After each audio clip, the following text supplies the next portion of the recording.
those of you new to my channel, my name is Tyanna Bui and welcome. So today I'm going to be sharing a little bit more of what an actual sustainability assistant manager does.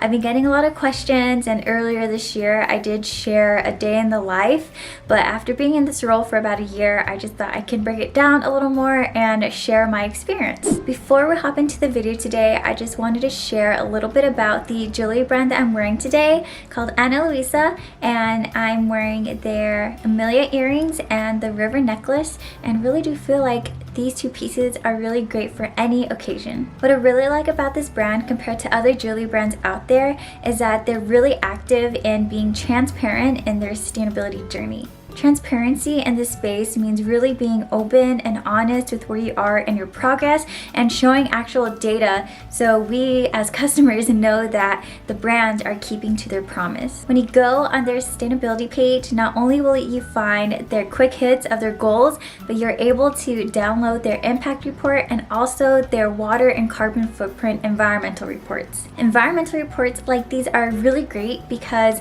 they typically follow some standardized methodology and also are reviewed and verified by third-party organizations, which, trust me, I'm in this space and it's so hard to gather all the data that you need in order to get these reports done and calculated. And so the fact that they're able to do that means that they have a system in place to understand their KPIs, their metrics, so they can see if they're hitting their goals or not. I really recommend for you to explore their impact reports and their environmental footprint reports if you're interested to understand their impacts. And also, I think it would give a good understanding what the jewelry brand is doing these days in order to set certain sustainability targets and how it is that they're trying to achieve this. If you're interested in seeing the two pieces that I'm wearing or want to see more pieces from them, then I'll link my brand ambassador link in the description below, or you can use the code Tyanna20 to get a 20% off discount at checkout. And with that, let's head back to the video. So the first thing to understand with this role is why you should be a sustainability assistant manager in the first place. These type of roles are typically for people who want to jump above that analyst role, and let's say you have a couple years of analyst experience and you really want to pivot towards doing more of that management role, like trying to strategize more or manage people. Being an assistant manager can give you really great insight to what it's like to be a manager without actually having to make those really big calls.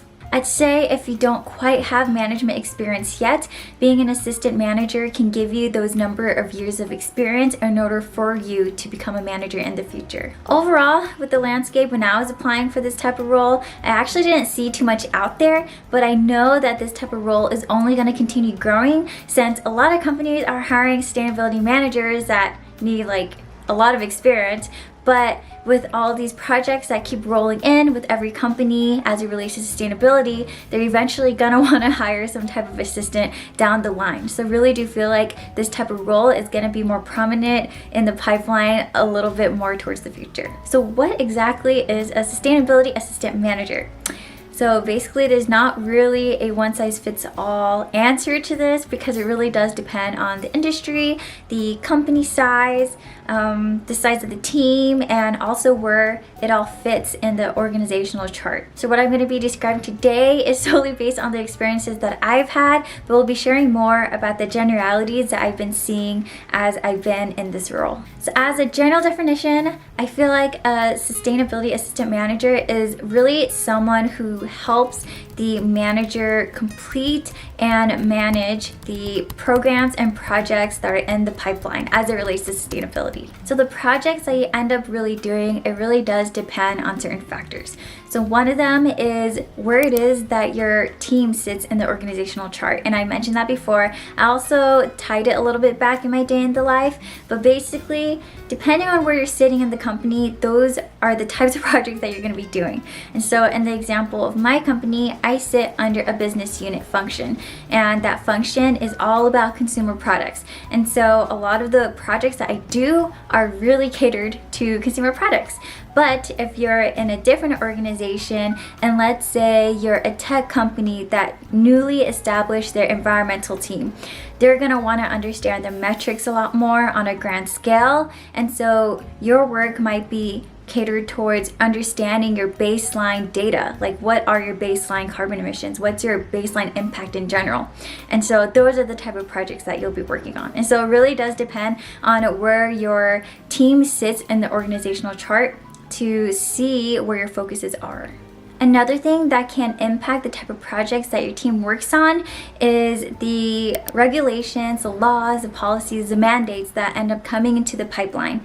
And so an example of this, and you're going to hear a lot of my examples from my own experience, is that we are a global company, and the products that we distribute aren't just to people in the US. It also goes to people in Europe, for example. And in Europe, as you may know, they have a lot more stringent environmental regulations and standards.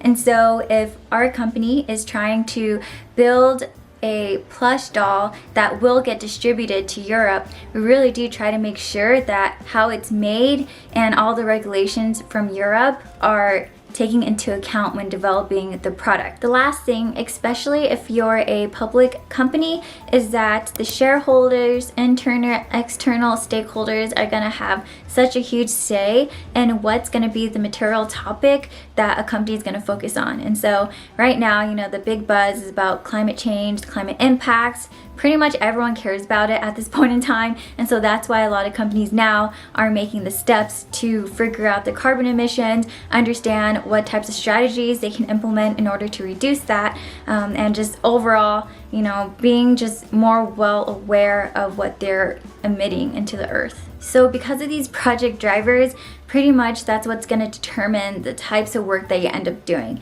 And so as a assistant manager so far, I've done so many different things, things like monitoring and analyzing data to inform future decision, understanding what the landscape of the processes and the company look like now, and trying to figure out how we can take the sustainability goals and implement certain processes so that it's more efficient and improved. Developing certain resources and being that person to communicate and train and educate all the other teams about sustainability issues, how it impacts their team, what things they should be looking out for, and providing guidance, kind of like a consultant. Another thing that I've done is, you know, just pitch new ideas, because we're continuously being exposed to what the landscape of our environmental impact and influence can be. And so when I do see other ideas out there, other people on my team, they're always the one to brainstorm and pitch and create slides and try to see how we can bring these projects to fruition. And lastly, some other things that I've done as an assistant manager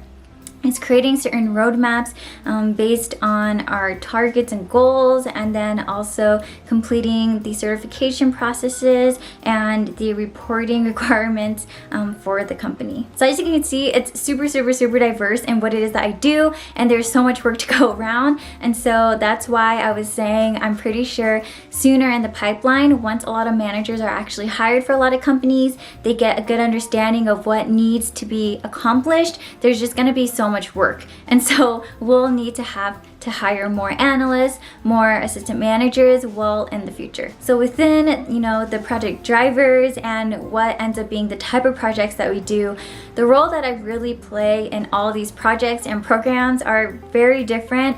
It really just depends on the work that needs to get done and the capabilities that the other team members have or don't have. And so there'll be times where I'm the analyst and I'm doing a lot of research, trying to see the best trends out there, what are other companies doing, what are some ideas that I can bring back to my team. You know, as an assistant manager, if there are some more low-risk projects, those are the ones that I typically manage a lot more. And so with that management, you know, working with the related teams to see the progress and figure out our plans, making a project planner, delegating tasks, designing presentations so we can be pitching and socializing to all the groups needed and editing those presentations. And then lastly, throughout both of those things, what we're really doing is always cross-collaborating.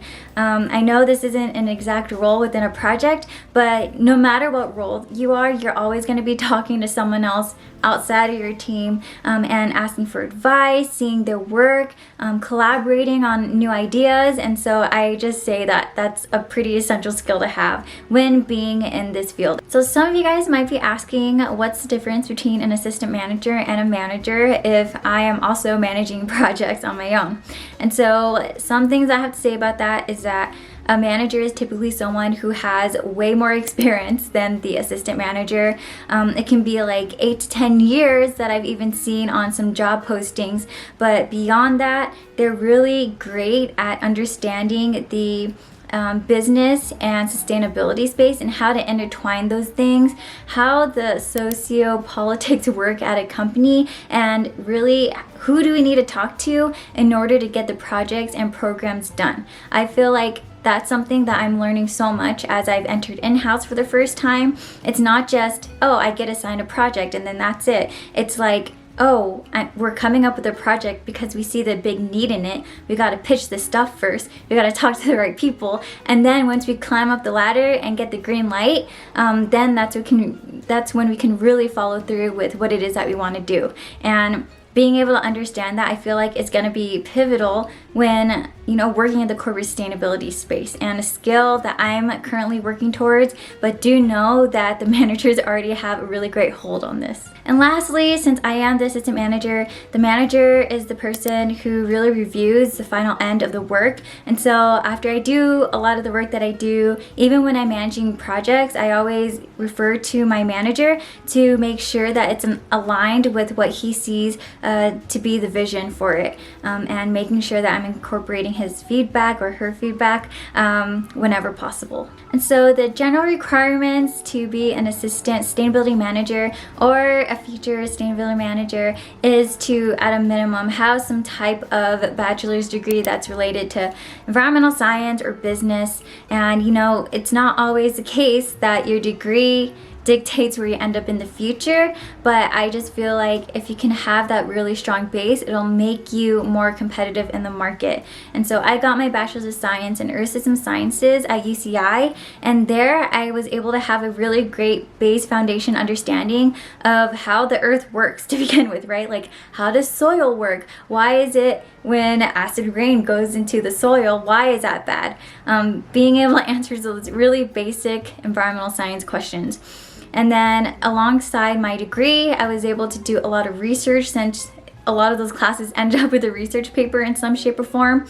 And research is just so great in this area, because if you didn't notice by now, environmental stuff, they don't have a playbook to really solve the issues, right?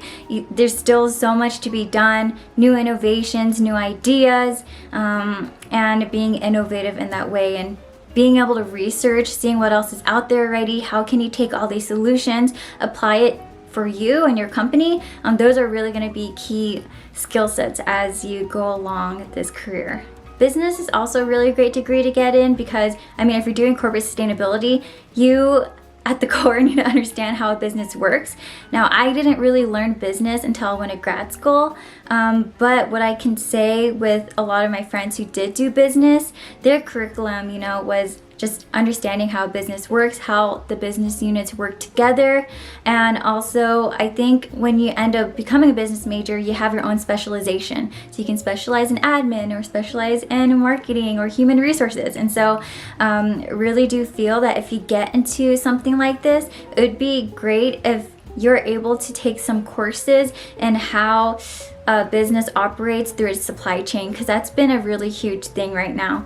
Understanding how your supply chain works and operates, and how we can improve and change those management practices for it to be more sustainable. More and more these days, a lot of people are actually getting their masters in this area, and so I got my master's of environmental science and management. A lot of my teammates have had their masters or are getting their masters. There's some people who have their PhDs, which in this field you don't need your PhD if you're going to do business. PhD is more focused for people who love to research. Not saying that you can't do a PhD and then can't do business, but in my eyes, I feel like it's not the necessary degree to really progress in this field. I think it's really, as long as you have your master's, that's going to be probably the toppest tier that you need to understand everything. And when looking for a master's degree program, I really do recommend one that's really interdisciplinary. And I only say this not because of my own experience, but I've met other people who have taken interdisciplinary programs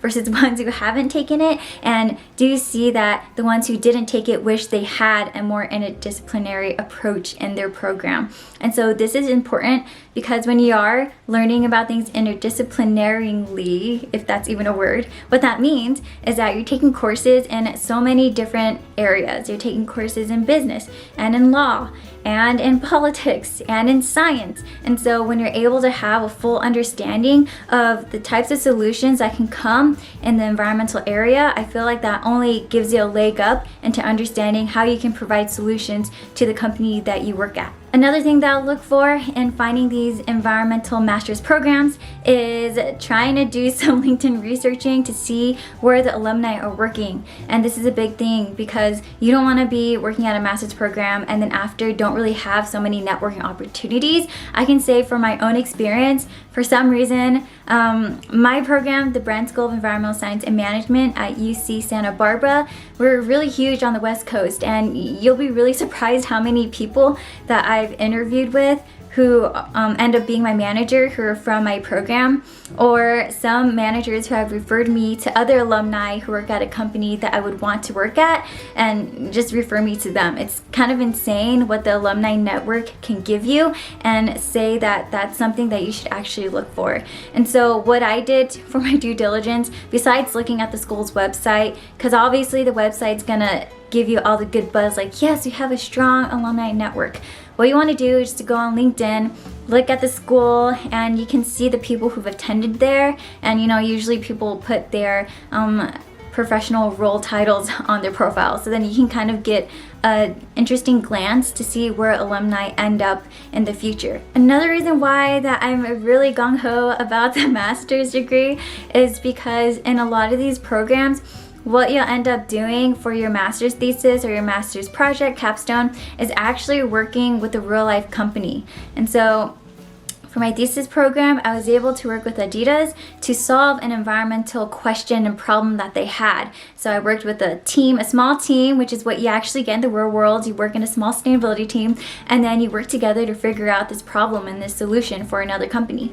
And so with that, you're able to use the thesis timing to be part of your work experience time. I would say some strong programs that I'm aware of, and maybe you guys know more, so you can pop it in the comments, but on the West Coast, the more prominent programs, like the ones that I'm describing, are the ones that I went to, Bren. There's another great school in Boulder, Colorado that has a great master's degree in sustainability. And then I am totally aware that Stanford is coming out with its own climate master's program as well, that's supposed to mirror the Bren program and a lot of the other ones out there that I've described. And so I'm interested to see how that ends up being, and yeah, just really interested to see how that all rolls in. On the East Coast though, the good programs that I've applied to and have met people from are from the Yale program, Duke, Columbia, and then also the University of Michigan. I feel like those schools, I've met so many alumni from there, networked with them, and they all seem to have a similar approach to the program that I have. A lot of people have asked if they don't have experience, if these certain sustainability management certifications are okay.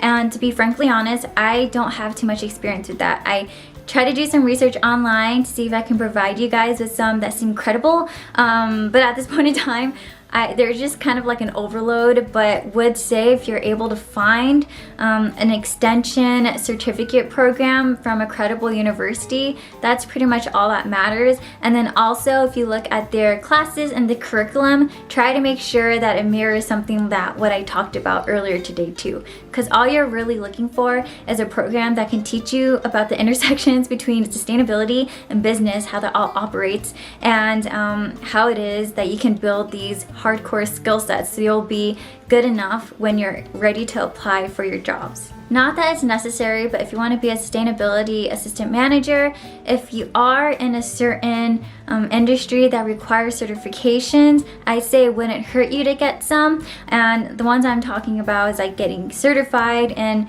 how to write a report. There's other certifications for accounting and finance. And if you are in those sectors, would really encourage you to get it. But what I do know a lot of the time is that you don't have to necessarily have it when you apply for a role and interview with the hiring manager. A lot of the time, if you have the necessary skills and they see that in you, the company can buy your certification for you, and you can take the courses alongside you working, and they pay for it all. So totally recommend for you not to even buy it yourself, especially at this level. Just wait until you get into a company, seeing if you need specific certifications in the first place for yourself, and then ask your company if you can take the courses while they fund the certificate for you. The last one that I'll mention that I've actually gotten questions about through my interview processes was about the project management certificate. I think it's called PMP, but that's something that I'm looking forward to maybe before I become a manager, but have also gotten questions about that when applying as an assistant manager as well. So those are just some simple certifications I know of. I'll definitely put in the description, but again, don't need it at this point in time. If you're aiming for a assistant manager position at this point, you can probably get it funded by your company later on as you work towards your management role. Alright, so the last thing I wanted to mention is how much you actually get paid in a role like this. And I get this question all the time. I think people still think that because you work in sustainability, you make like $40K a year, which is not the case these days, especially if you're doing corporate sustainability. In other industries, it can be a little lower, but I, purposefully also chose corporate sustainability because I want to be financially stable as well. And sorry to say, but I wanted to be able to make enough money for my goals, especially since my home base is in California and it's really expensive here, but then also see that can be a compromise for me to also do what I love. So the pay really depends on the industry that you're in, and also where you're located and the number of years of experience that you have. And so I'm just gonna throw some ballpark numbers that I have conversations with people with, and it can be as low as $65,000 up to $130,000 per year in California with about 3 to 5 years of experience, and the higher end is obviously going to be for those tech companies, but the lower end can be for other industries like consulting or the apparel space. Again, this is a very rough estimation just based on conversations that I've had and research that I've done online, but it's really up to you to negotiate your salary higher and knowing the industries that do make more money. And if you do want to make more money, you should be hitting and applying for those types of industries with this role. For full transparency, I really do feel like people should talk about their salary a lot more. So for me, I had about 3+ years of corporate sustainability experience when I applied to this current role that I have, and the industry is in entertainment. It's Los Angeles based, and when I signed up, my salary was about $85,000, not including like bonuses that I've gotten or raises that I've gotten since then. But when I first signed up, that's the amount that I got, and that's actually something that I negotiated because at first it was actually $79,000, and working my negotiation magic, I was able to get it up to $85,000. And so please negotiate all the time, and I know you can do it. It's a little scary, but just believe in what you can offer because you're an awesome person and you have so much to offer, and just be confident. It's a pretty common case to ask for about $5,000 to $10,000 more, or 5 to 10% more than what it is that you're given. And so don't be afraid to do that, because once they're already giving you an offer, they're not just gonna say, oh no, I'm gonna take back the offer because you're asking for too much money. Like, the worst thing that they can say to you is like, oh no, we can't meet you there. And so then you try to negotiate a little lower than what you're asking. And so it's a play and it's a conversation. It's not a time where you should feel like you're being judged in any way. Again, a conversation. And so what I'd encourage you to do, if you also have a sustainability based role, I'd be super interested if you'd want to share your salary, just so people have a good idea of what's out there, you know? Like, please share what your role is, the industry that you're in, where you're located, and the number of years of experience, followed by the salary that you had when you signed up for the role. So, you know, typically you get more compensation the number of years you're there at a company, and if you're there for 3 years, it's okay if you don't feel comfortable sharing your current salary, but maybe the one that you started off with, so people know how much to negotiate. So yeah, guys, I hope that was informational in some way, and please give this a thumbs up if you learned something today and want to see more videos like this. But I am so excited for this rain to go away, and I can't wait to see you guys next time. See ya!